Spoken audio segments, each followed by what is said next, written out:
सब ठीक हो गया और अल्हम्दुलिल्लाह हम सब बिल्कुल ठीक है। डे 2 हमारा अब यहाँ स्टार्ट होता है। हम जा रहे हैं कहाँ पे? सरप्राइज नहीं बताना है ठीक है, तो हम जा रहे हैं डायरेक्ट लोकेशन पे, आपको बताते हैं, तो ब्लॉग में बने रहिएगा। मुझे हो गई है यहाँ पे थोड़ी सी सर्दी, क्योंकि यहाँ का क्लाइमेट माशाल्लाह ठंडा है, बारिश भी है और हमें पता नहीं था, बिल्कुल भी अंदाज़ा नहीं था इस बात का। तो हो चुकी है सर्दी, अभी जाते हैं। दवाई भी अच्छा है हमने लाए है हमारी, तो शाम तक अगर थोड़ा और हुआ तो खा लेंगे। अभी चले? हाँ। चलो आज हम घूमने वाले हैं पूरा ऑटो में, तो आपको दिखाते हैं वडोदरा कैसा है।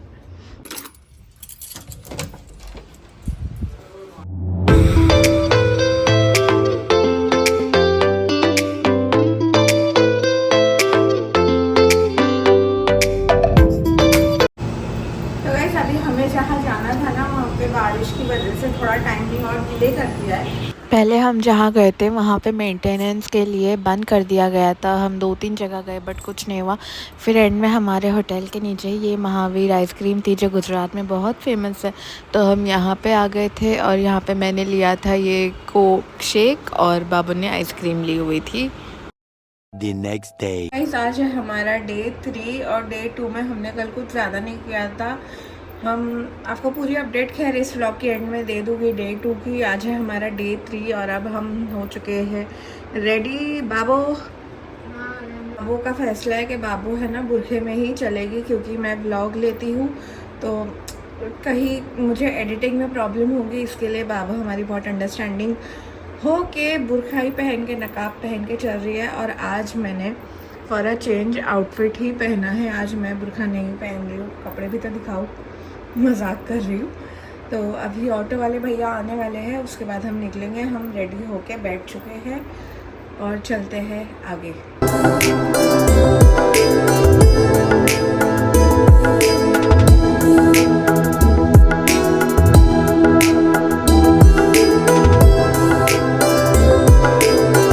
तो आज हम जो पैलेस गए थे, लक्ष्मी विलास पैलेस, ये है उसका मेन गेट। ऑटो वाले हमें बाहर छोड़ के चले गए हैं, पैलेस के अंदर ऑटो नहीं अलाउड है। अंदर जाके टिकट लेके आपसे मिलते हैं। इतनी मंजिल हमारी हो चुकी है, अभी यहाँ पे टिकट काउंटर है। बाबू टिकट लाएगी। यहाँ गाड़ियों को और बाइक की पार्किंग है, देखो यहाँ है टिकट का, यही लग रहा है, या ये म्यूजियम है।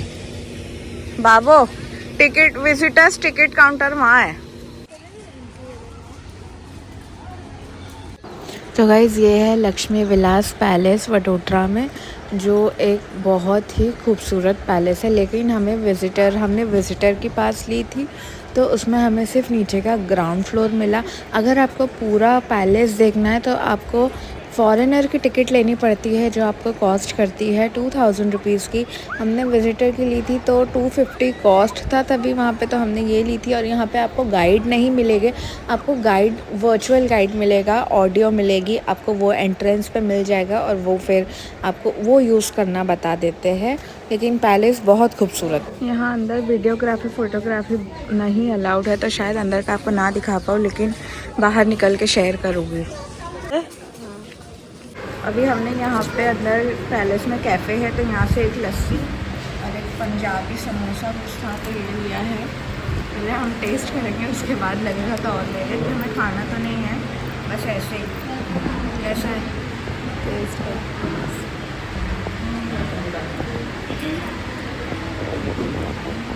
अच्छा है, चलो अभी हम खाते हैं। जैनब खा के देखो कितना मस्त है। तो गाइस हमने पैलेस देख लिया है, अंदर मैं आप लोगों को नहीं दिखा पाई, थोड़ा बहुत बाबू ने जब हम कैफ़े में बैठे थे क्लिप्स लिए हैं, वो आप देख चुके हैं। खैर इसका रिव्यू ना मैं आपको होटल पहुंच के बताऊंगी। अभी तो हम जा रहे हैं, फिर जैसे चल के आए थे गेट से बाहर ऑटो लेंगे, फिर अभी देखते हैं या तो मेरी म्यूज़ियम जाएंगे या तो मार्केट। और मौसम और यहाँ का व्यू इतना प्यारा भरा सुकून वाला है ना, लेकिन यहाँ ज़्यादा ठहरना भी अच्छी बात नहीं है। जल्दी जाते हैं। फिर हमने म्यूज़ियम के बारे में थोड़ा रिसर्च की तो वो उतना वर्थ हमें नहीं लगा पर्सनली, तो फिर हम नहीं गए वहाँ पे। बाबू को एक पता था आउटलेट, मतलब थोड़ा रिसर्च करने पे ही पता चला कि ये एक चाय जायका आउटलेट है, तो वहाँ हम चले गए। वहाँ पे हमने वहाँ की चाय पी और एक पिज़्ज़ा मंगाया था। रेटिंग अगर मैं आपको दूँ तो पिज़्ज़ा ऑन 10 7 था, लेकिन चाय जो थी वो 10 ऑन 10 थी। वहाँ की पूरी चाय इतनी अच्छी थी। वडोदरा में चाय बहुत अच्छी मिलती है, सच्ची घर जैसा टेस्ट लगेगा आपको चाय में। The next day. हमारा नेक्स्ट डे स्टार्ट हो चुका है और आज ना हमें ब्रेकफास्ट बाहर से मंगाना पड़ा है। इसका रीज़न ना मैं आपको बताती हूँ, लेकिन पहले आप ये देख लो। ब्रेकफास्ट में हमने मंगाया है आलू पराठा, दही और इसके साथ ये पिकल है, आम का अचार। और अब रीज़न बताती हूँ मैं आपको। दरअसल यहाँ पे हम जब से आए हैं ना, इतनी बारिश है, इतनी बारिश। अगर हम अंदर रहते हैं तो बारिश नहीं रहती है, जैसे ही हम बाहर कदम रखते हैं ना बारिश स्टार्ट हो जाती है। अब कल से तो लगातार बारिश है यहाँ पे, इतना कि मतलब यहाँ के पूरे रास्ते ब्लॉक हो गए हैं। जिस होटल में हम रुके हैं यहाँ पे शेफ्स भी नहीं आए, तो हम सुबह पहले ब्रेकफास्ट यहीं ऑर्डर कर रहे थे, लेकिन शेफ्स नहीं है, कुछ भी नहीं अवेलेबल था। तो चाय मिल गई हमें, लकीली हमने चाय पी, लेकिन ब्रेकफास्ट तो करना था। तो फिर हमने स्विगी जोमेटो किया, वो भी आई थिंक यहाँ की 1-2 गली छोड़ के ही एक रेस्टोरेंट से मैंने मंगाया है यहाँ पे आलू पराठा। बट उसमें भी इतना पानी भर गया, ब्लॉक हो गया, ट्रैफिक हो गई कि ये आने भी आई थिंक 1 घंटा लग गया। 1 घंटा ये आने लग गया। तो आप सोचो, इस हिसाब से मुझे तो नहीं लगता कि आज हम कहीं जा पाएंगे, क्योंकि पूरे रास्ते ब्लॉक हो चुके हैं, ट्रैफिक सेफ नहीं है निकलना यहाँ से बाहर। अभी फ़िलहाल नाश्ता करते हैं, फिर उसके बाद आपसे मिलती हूँ। और बाबू का क्या रिएक्शन होगा इस पर, बाबू आप बताओ। कुछ नहीं, अभी आज का दिन ऐसे ही जाएगा रूम में, शायद बारिश की वजह से। अगर कुछ कम हुआ या क्लियर हुआ तो देखेंगे कैसे प्लान करेंगे। वही, अगर ऐसा हो तो शाम में एक मूवी जाके आ जाएंगे, अगर जस्ट इन केस कम हुआ तो। हाँ, देखते हैं जो कैसे मुझे नहीं climate लगता है, होने क्योंकि वाला है। आज हैवी रेनफॉल का दिया हुआ है, वेदर चेक में भी चेक करी तो देखते हैं, अभी चलो आलू पराठा खाते हैं। और फिर ये देखिए उसके बाद क्या हालत हो गई थी यहाँ की। वाटर लॉगिंग देखिए आप, कि सब अटक गए थे। और इसका मेन रीज़न ना मैंने आपको पूरे व्लॉग के एंड में समझाया है कि ये क्या हुआ है, कैसे हुआ है, क्यों हुआ है। बस इतना समझ लीजिए कि एक एक्सपीरियंस था ये भी। और ये जो है ये रेस्क्यू टीम है जो एक नॉट बांध रहे थे एक पोल से दूसरे, क्योंकि लोग जो अटक गए थे। और ये उसके भी अगले दिन की है, अगले के अगले आई थिंक 3rd डे की, हाँ, जब पानी उतर रहा था और तब वापस मिलिट्री वाले आए थे और रेस्क्यू टीम और दूसरे आए थे जो नीचे फंसे हुए थे उनको निकालने और खाना देने, क्योंकि खाना पानी कुछ नहीं था हमारे पास इतने दिन। मैंने आपको बताया कि मैंने व्लॉग के एंड में बताया है आपको रीज़न, तो आप जान जाएंगे वहाँ पे। और वो थी हमारी होटल की रिसेप्शन जो बहुत अच्छी थी। और ये बेचारा कबूतर मेरा दोस्त बन गया था कि मेरे निकलने के दिन ये भी इतना उदास हो गया था कि बाबू कह रही थी, वो कह रहे तुम यहीं रुक जाओ। मैंने बोला नहीं, मैं जा रही हूँ, तुम फ्लाई करते करते आ जाओ। अस्सलाम वालेकुम गाइस, हमारे यहाँ पे नेक्स्ट क्या बोलूँ, वो डे हो चुका है। और आज हमारा यहाँ से वक्त है विदाई लेने का। अल्हम्दुलिल्लाह हम जा रहे हैं बैक टू मुंबई, हमारे घर। और इस रूम को अभी बाय बाय, वैसे थोड़ा सा उजाला होगा, हम निकल जाएंगे। इस रूम को पूरे बाय बाय। आपको ना ये 2-3 दिन में क्या हुआ है उसकी पूरी स्टोरी, लाइफ अपडेट, यहाँ की अपडेट मुंबई पहुँच के सुकून से दूंगी। तो बस अभी फ़िलहाल इतना बोल रही हूँ कि हम यहाँ से निकल रहे हैं। हमारी ट्रेन है 7 बजे की आने वाली है। अभी बज रहे हैं 6:15 हो रहा है, अभी निकल जाता है। ठीक है बाबू, चलिए।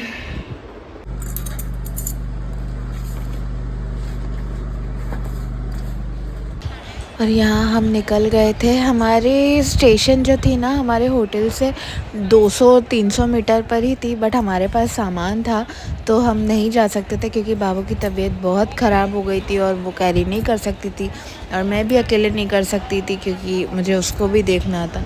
और यहाँ पे हमारी ट्रेन आ गई थी, ये देखिए आप, वंदे भारत एक्सप्रेस।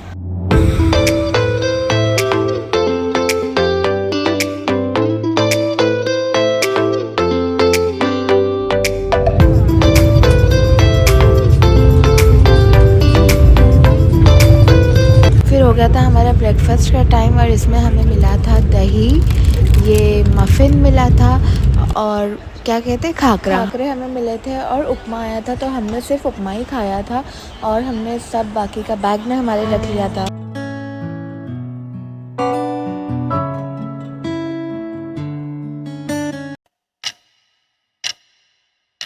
और फिर यहाँ पे बाबू की तबीयत और बिगड़ गई और उसे रात में ही हॉस्पिटल लेके जाके एडमिट करना पड़ा, वो भी आईसीयू में।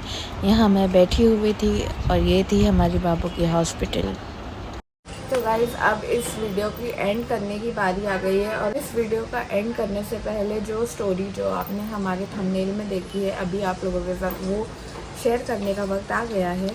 जैसे कि आपने मेरे व्लॉग में देखा है कि मैं गई थी गुजरात वडोदरा बाबू के साथ कुछ काम से और हमारा काम वहाँ पे सिर्फ 3 दिन का था और 4th डे जो हमने रखा था वो हमने मोस्टली प्लानिंग किया था कि हम घूमेंगे और व्लॉग बनाएंगे अच्छा सा, क्योंकि 2-3 दिन काम में उतना व्लॉग नहीं बन पाया था। फिर भी जो थोड़ा बहुत शूट हो गया आपने देख। उसके बाद ये हो गया कि 4th डे के दिन से वहाँ पे इतनी बारिश स्टार्ट हो गई कि अगले दिन मतलब पूरा वाटर लॉगिंग हो गया। एक्चुअली 2 रिवर थे, मतलब वहाँ पे एक नर्मदा रिवर और एक विश्वामित्री नदी, जिसके डैम्स मतलब ओवरफ्लो हो गए थे। तो 65 गेट्स खोल दिए गए थे और जहाँ हमारी होटल थी वो एरिया भी मतलब निचला इलाका था। तो और जो विश्वामित्री नदी थी वो आई थिंक हार्डली 400-500 मीटर की दूरी पे थी हमारी होटल से। तो पूरा जो पानी वाटर लॉगिंग था वो हमारी होटल में आ गया, जो आप देख चुके थे। हमारे होटल के बेसमेंट में और 1st फ्लोर तक के पानी आ गया था और हम थे 3rd फ्लोर पे। तो जाहिर सी बात है दिल में डर और घबराहट होती है कि आप पहली बार घर से बाहर निकले हो, मतलब बिना अम्मी अब्बा के सडनली आपको निकलना पड़ा है, कभी हम ऐसे गए नहीं और फिर उसमें ये सारी चीज़ें हो रही है। तो बहुत सारे थॉट्स दिमाग में, जाहिर सी बात है सिर्फ मैं नहीं, कोई भी इंसान जो फंसा हो ऐसी सिचुएशन में, अल्लाह ना करे कोई फंसे, बट जिस पे बीती है वो ये बात समझेगा, रिलेट करेगा कि बहुत मुश्किल होता है। और सिर्फ यही नहीं, इलेक्ट्रिसिटी कट ऑफ हो गई थी 5 दिन तो इलेक्ट्रिसिटी थी ही नहीं और खाने पीने की भी बहुत प्रॉब्लम हो गई। जाहिर सी बात है वाटर लॉगिंग हो गई थी तो कुछ भी आ नहीं सकता था। होटल का जो किचन था वो था नीचे और वहाँ पे जैसे मैंने बोला पूरा पानी भर गया था। लकीली हम जिस होटल में रुके थे वहाँ के स्टाफ और वहाँ के ओनर मतलब बहुत अच्छे थे, जो बहुत उन्होंने अंडरस्टैंड किया। फिर भी वहाँ के स्टाफ ने अपना खाना, जो मतलब उनका स्टाफ का किचन अलग ऊपर था, उन्होंने अपने राशन में सिर्फ उनके पास दाल चावल था, उन्होंने वो हमारे साथ शेयर किया।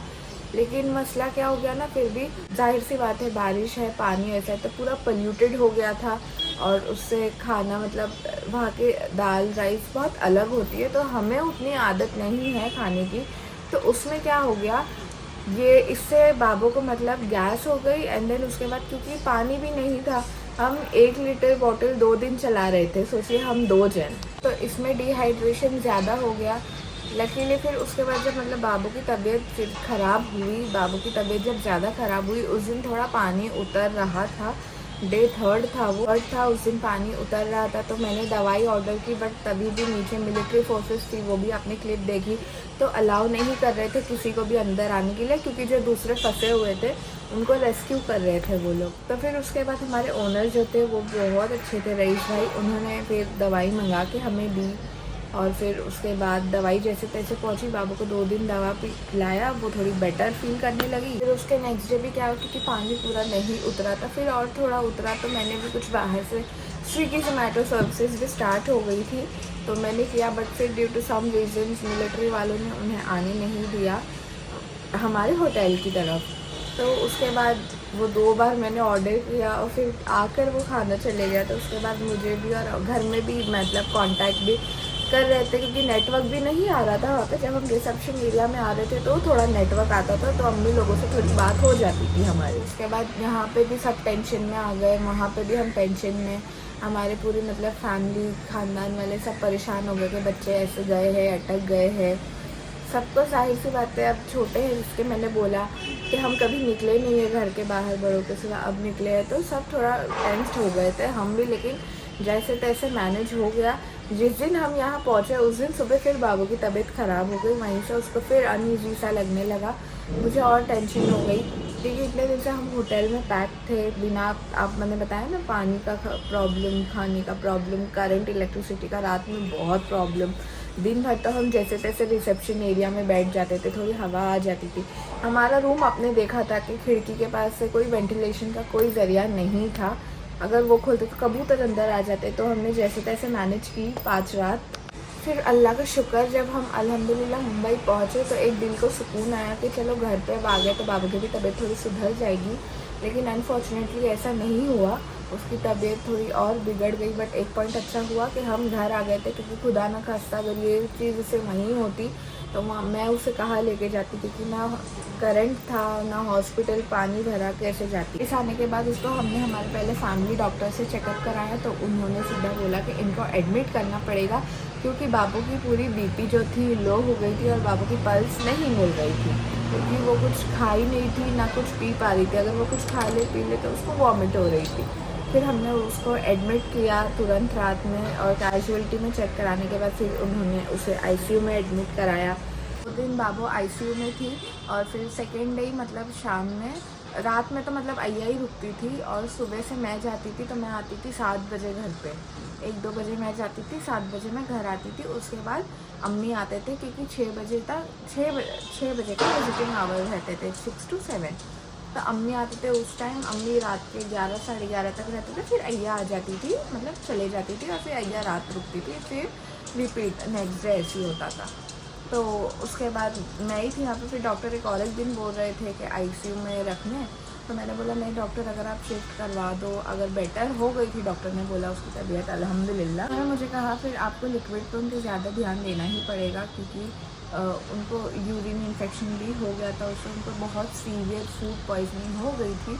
तो इसके लिए फिर मैंने डॉक्टर से बात की, तो डॉक्टर ने भी एग्री किया। फिर मैं नीचे गई, फिर रूम देखना, वार्ड देखना, वो सब ये सारी चीज़ों में उलझ गए। बट अभी अल्हम्दुलिल्लाह बाबू वार्ड में है। अभी की उसकी करंट सिचुएशन ये है कि उसको पोटेशियम की अभी भी कमी है।